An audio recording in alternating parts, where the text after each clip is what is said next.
अस्सलाम वालेकुम, मेरा नाम है ज़ैन और आप सबका वेलकम है सोशल चस्के में।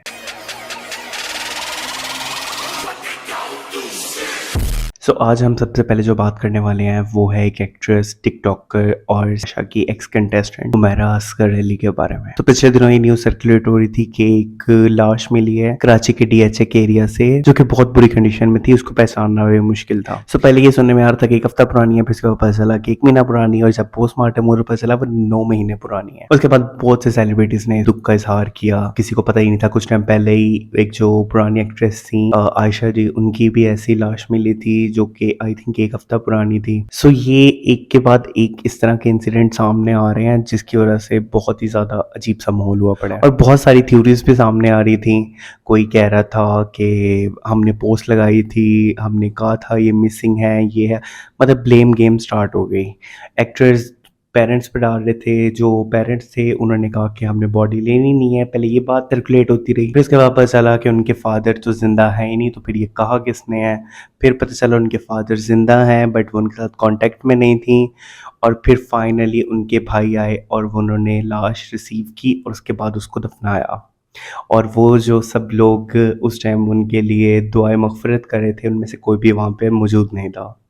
तो ये बहुत बिटर रियलिटी है शोबिस की या इंडस्ट्री की, जो भी आप कह लें, कि यहाँ पर आपके अच्छे टाइम में हर कोई आपके साथ होगा बट बुरे टाइम में कोई आपका साथ नहीं देगा, और जहाँ से इनको फ़ायदा होगा बस उसी हद तक आपको यूज़ करेंगे। तो इसके ऊपर बहुत सारे टिकटॉकर इन्फ्लुएंसर्स के भी टेक आए, जिसमें सबसे पहले पलाज का आया।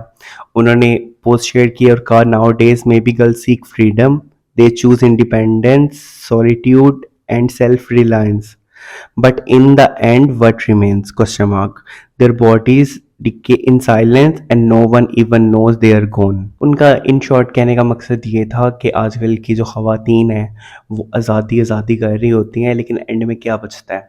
आज़ादी के नाम पे अगर इस तरह की खामोश मौत अगर आपको आएगी, जिससे आपको फैमिली को किसी को नहीं पता कि आप 9 माह से 10 माह से कहाँ थे, क्या हुआ आपके साथ, क्या नहीं हुआ। तो इसके ऊपर इनको बड़ा मिक्स्ड एक्शन मिला। कुछ लोगों ने इनको सपोर्ट किया, कुछ लोगों ने कहा कि ये कैसी बात कर रहे हैं, मतलब क्या औरतों को इंडिपेंडेंट नहीं होना चाहिए। तो उसके बाद फिर उन्होंने वीडियो बना के क्लियर किया कि मैं हरगिज़ मतलब ये नहीं था, मैं भी इसी इंडस्ट्री से हूँ। दिल में हुमैरा असगर के लिए बहुत रिस्पेक्ट है और बहुत दुआएं हैं, अल्लाह पाक उनकी मगफिरत करे। लेकिन लास्ट नाइट मेरी स्टेटमेंट कुछ लोगों को पसंद नहीं आई। इंडिपेंडेंस और फ्रीडम बुरी बात नहीं, अगर लिमिटेशंस ना हो तो वो बर्बादी बन जाती है। इस फील्ड में मुझे 5 साल से ज्यादा हो गया, लेकिन where I stand today just because मैं इनके रंग में रंगता नहीं। और ये जैसी दिखती है वैसी है नहीं। हुमैरा की भी आप प्रोफाइल देख लें, ये फील्ड बहुत ही ज्यादा ग्लैमरस नजर आता है। उसकी वजह यह है कि लोग सिर्फ और सिर्फ अपने अच्छे मोमेंट शेयर करते हैं, लेकिन पीछे क्या होता है। एक मिसाल आप हुमैरा का ही ले लें, उसके सोशल मीडिया पे चले जाए, वो स्काई डाइविंग भी कर रही है, वो दुनिया भी घूम रही है, शूट्स भी कर रही है, बहुत ही ग्लैमरस नजर आ रहा है सब कुछ।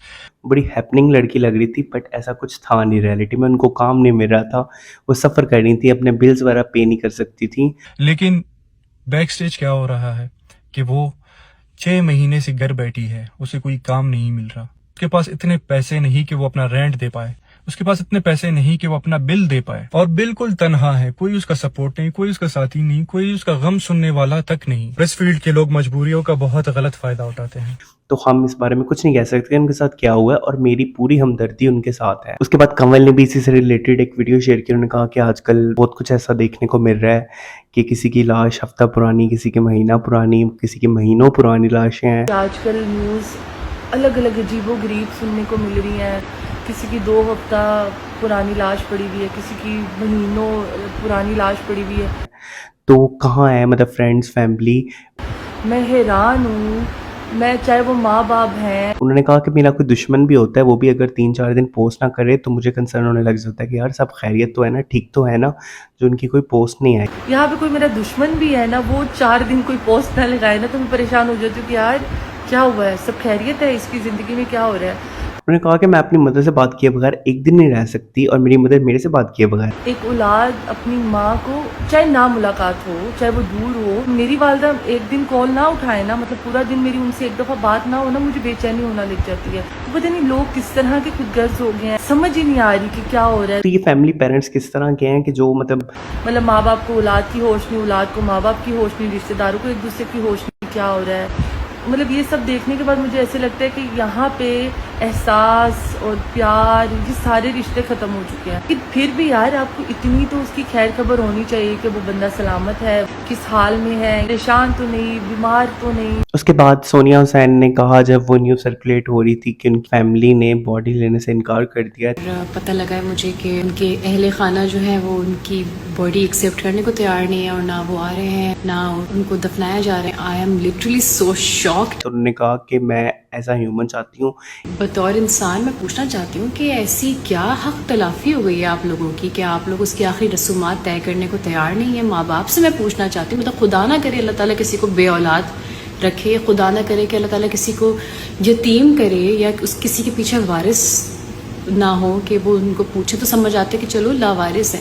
कि मैं बॉडी रिसीव करूँ और उनको मतलब उनकी जो भी आखिरी रस्मात हैं वो पूरी करूँ। तो मैं बतौर इंसान, मैं बतौर मुसलमान, वो मेरी बहन है, और मैं ये कहूँगी कि मुझे ये रिस्पॉन्सिबिलिटी दी जाए और मुझे हक दिया जाए कि मैं उनकी आखिरी रसूमात अदा कर सकूँ। कल को खुदा न खास्ता हम में से, मुझ में से, आप में से कोई भी इस जगह पर हो सकता है, तो हम इस तरह से लावारिस महीने के लिए ना पड़े हों। सब बहुत लोगों ने अप्रिशिएट किया, डॉक्टर मतिया ने भी उनको अप्रिशिएट किया, लेकिन एंड ऑफ द डे उनके भाई आ गए थे, उनके फादर भी थे। उनके फादर ने कहा कि हमने इनकार नहीं किया था, हमने जस्ट कहा था कि पोस्टमार्टम रिपोर्ट आ जाए, फिर उसके बाद हम लोग रिसीव कर लेंगे। हमने किसी ने इनकार नहीं किया, अभी तो मेडिकल भी नहीं हुआ, मेडिकल के बाद लेना है।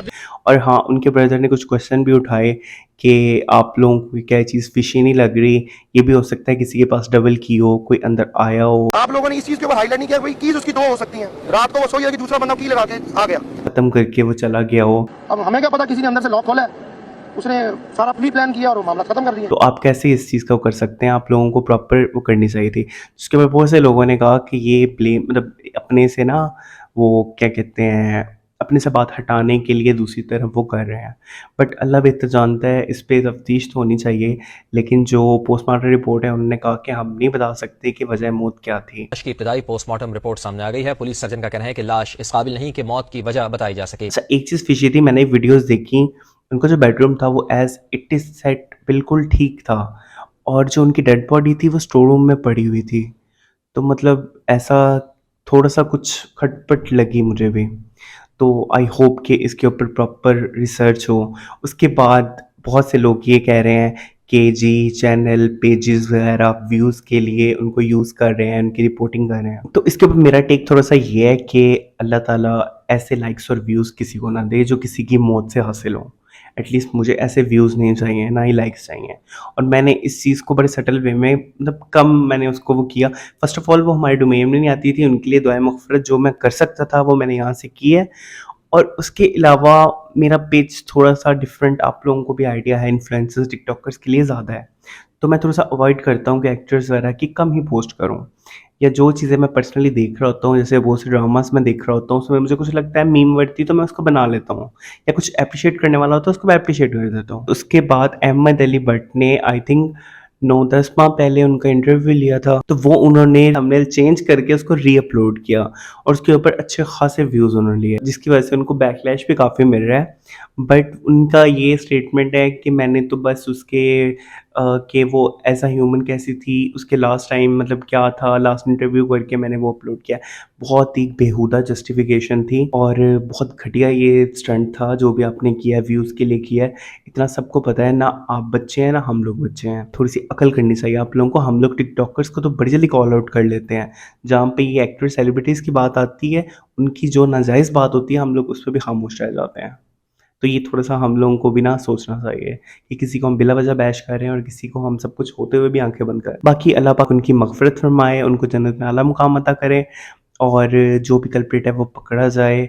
अगर वो तिबई मौत थी तो यार हम लोगों को भी चेक रखना चाहिए अपने इर्द गिर्द के लोगों पर, किसी को हमारी ज़रूरत तो नहीं है। चलिए जी, इसके बाद एक और बात करते हैं। रजा भट्ट के ऊपर एक और केस बनने जा रहा है। जामिया नईमिया के जो हेड हैं उन्होंने कहा है कि इन्होंने ना सहाबा की गुस्ताखी की है। इन पे ये था, मैंने इनकी वीडियो देखी, वो जो कि आई थिंक 2 साल पुरानी थी।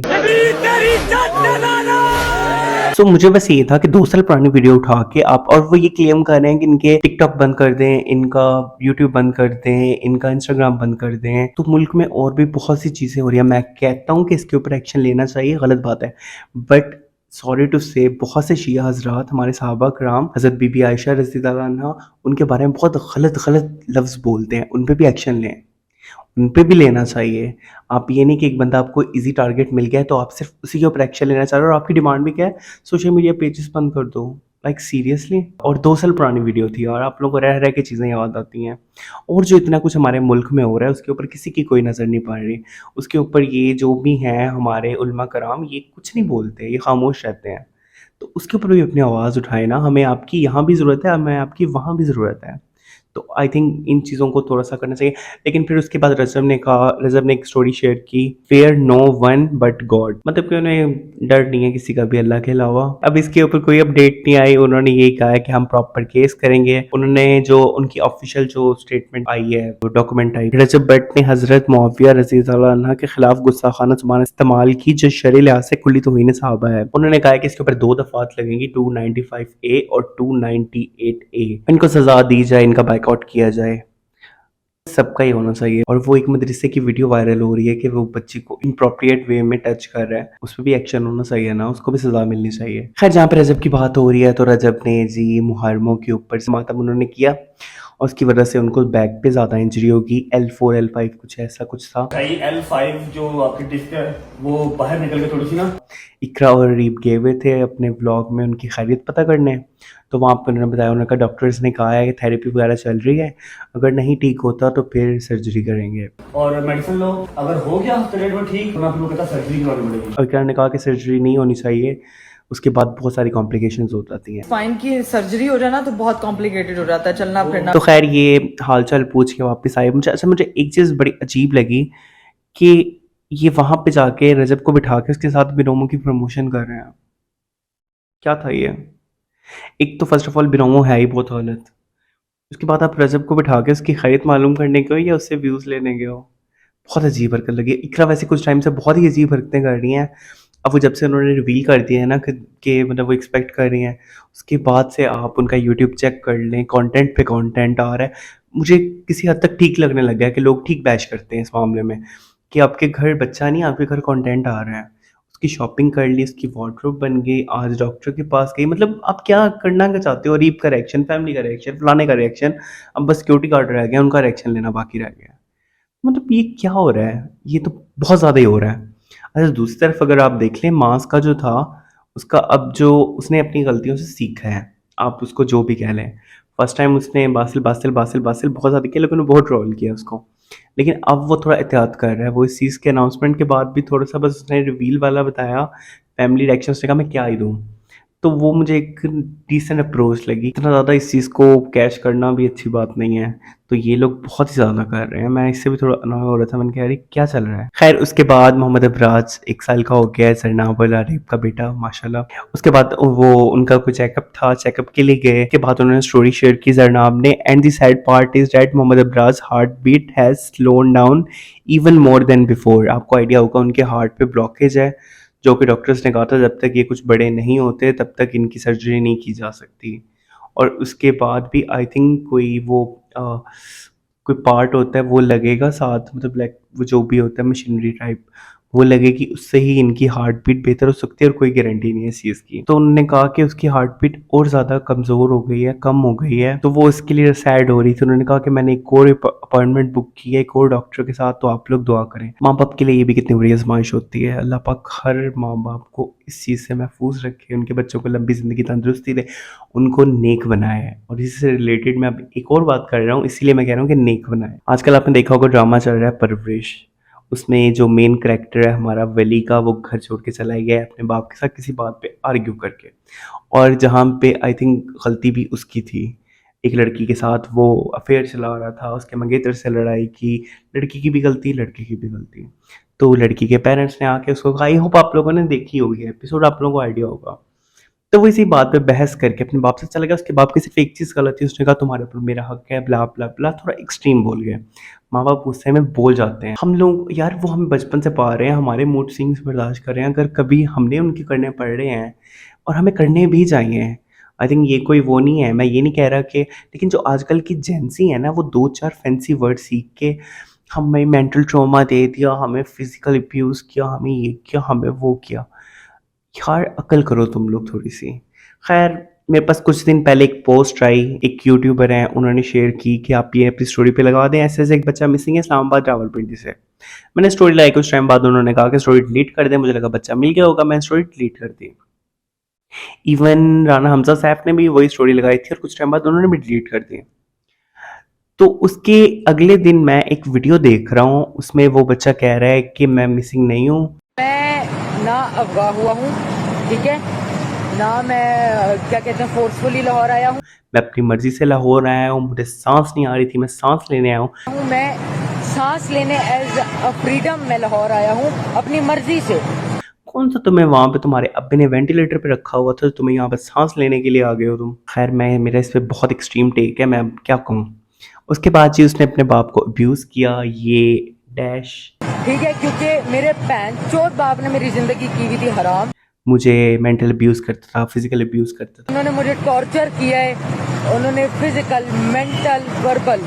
गधो, अभी तुम्हारी दाढ़ी निकली नहीं है, ठीक है, तुम्हें अक्ल है नहीं, अक्ल तुम्हारी अभी भी घुटनों में, अंडे में से तुम निकले नहीं हो, जितने तुम जमीन के अंदर हो उतने बाहर नहीं हो।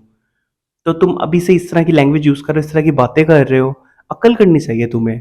माँ बाप सख्ती करते हैं, ऑन दी अदर हैंड माँ बाप को भी हाथ होला रखना चाहिए, बच्चों के साथ थोड़ा प्यार से पेश आना चाहिए, लेकिन उन्हीं की भलाई के लिए किया जाता है जो भी किया जाता है। आपको डांट के, आपको अगर एक दो लगा भी देते हैं तो इसमें हमारे कोई फायदा नहीं है। मैं इस चीज़ को जस्टिफाई नहीं कर रहा, बट हम लोगों के साथ भी सख्तियाँ हुई हैं और हम इस चीज़ को अब शुक्रगुजार हैं अपने माँ बाप के, कि अच्छी बात है हम लोग अच्छे बुरी चीज़ों से बच गए। तो तुम लोगों को अकल करनी चाहिए। तुम लोग ये जो इंस्पायर हो रहे हो ना ये परवरिश ड्रामे से, इसमें कुछ नहीं रखा हो, वो जस्ट ड्रामा है।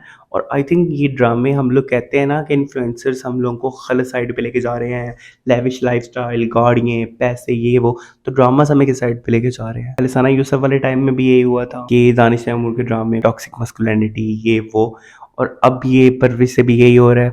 वो सांस लेने के लिए आ रहा है, उसको सांस नहीं आ रही, मेंटल ट्रॉमा हो रहा है। क्या है ये, दो तुम्हें लित्तर पढ़ने हैं, तुम्हें लग बता जाएगा। आई थिंक ये जो माँ बाप है ना, ये जो आजकल कल के जेंजी बच्चे हैं ना, इनके माँ बाप को भी चाहिए अपने बच्चे को समझाएं, प्यार से समझाएं, डांट के समझाएं। अगर वो इस तरह की एक्सट्रीम हरकतें कर रहा है, आपको इमोशनल ब्लैकमेल कर रहा है, तो उसे कहें बेटा हमारी जो लग्जरी तुम यूज़ कर रहे हो ना, जितनी भी चीज़ें हैं वो सब रख दो यहाँ पे। बहुत ज़्यादा इंस्पायर हो ना वली से, वली भी सब कुछ मोबाइल शोबाइल छोड़ के गया था घर से, ज़ीरो से स्टार्ट लिया था उसने। तुम भी सब कुछ रखो, ज़ीरो से स्टार्ट करो, तुम्हें लग पता जाए बाहर दुनिया कैसी है कैसी नहीं है। खैर, आई थिंक अब हमें इस टॉपिक को ज़्यादा नहीं टैग करना चाहिए। उस बच्चे की अपॉलॉजी आ गई, उसने अपोलोजाइज कर लिया अपने फादर से। गधे, यही हरकत तुम पहले कर लेते, तुम्हारी भलाई के लिए होता है जो होता है, माँ बाप तुम्हारे दुश्मन नहीं होते हैं। तो ये चीज़ बच्चों को समझनी चाहिए और अपने अंदर ना थोड़ा सा सब्र पैदा करना चाहिए। ये आजकल की ना सीरीज वगैरह देख देख के तुम लोग ना हिल चुके हो और तुम लोगों को बेसिक मैनर्स की भी बहुत ज़रूरत है। अच्छा जी, अब यहाँ से आगे बढ़ते हैं। अली भट्ट ने एक वीडियो शेयर किया है, उन्होंने वो लिखा, कोई लड़कियां हैं वो हिजाब में है, वो बना रही ट्रांसलेशन वीडियो थी, तो वहाँ से कैमरा स्विच होता है अली की तरफ, तो उन्होंने लिखा था लॉन्ग डिस्टेंस और बीच में कुछ हार्ट वगैरह बनाया हुआ था। तो उससे ये खबरें चलने लगी कि मतलब इनका रिश्ता पक्का हो गया है, कौन है ये, कुछ ने कहा ये इनके सिस्टर हैं, but I don't think so कि वो उनकी सिस्टर थी। तो उसके बाद ये बातें तो करीम अली काफ़ी टाइम से शादी के लिए मतलब देख रहे हैं, तो इससे फील हुआ कि शायद उनकी कहीं बात पक्की हो चुकी है। उसके बाद उमर ने एक स्टोरी शेयर की, उसमें मिठाई के सामान पड़े हुए हैं और वो लग रहा था कि जैसे आप जाते हो ना किसी के घर रिश्ता लेकर, या वो आपके घर आता है, आपके मतलब जो भी हैं इन फ्यूचर इन लॉज वगैरह, तो वैसे वाला सीन लग रहा था। तो बहुत सी बातें ये चल रही हैं कि अली की शायद शादी होने वाली है, और कुछ लोग तो ये भी कह रहे हैं उनका निकाह हो चुका है, बट हमें इस चीज़ का नहीं आइडिया, ना कुछ कंफर्मेशन आई है, ना उन्होंने कुछ पब्लिकली पोस्ट किया है अभी तक।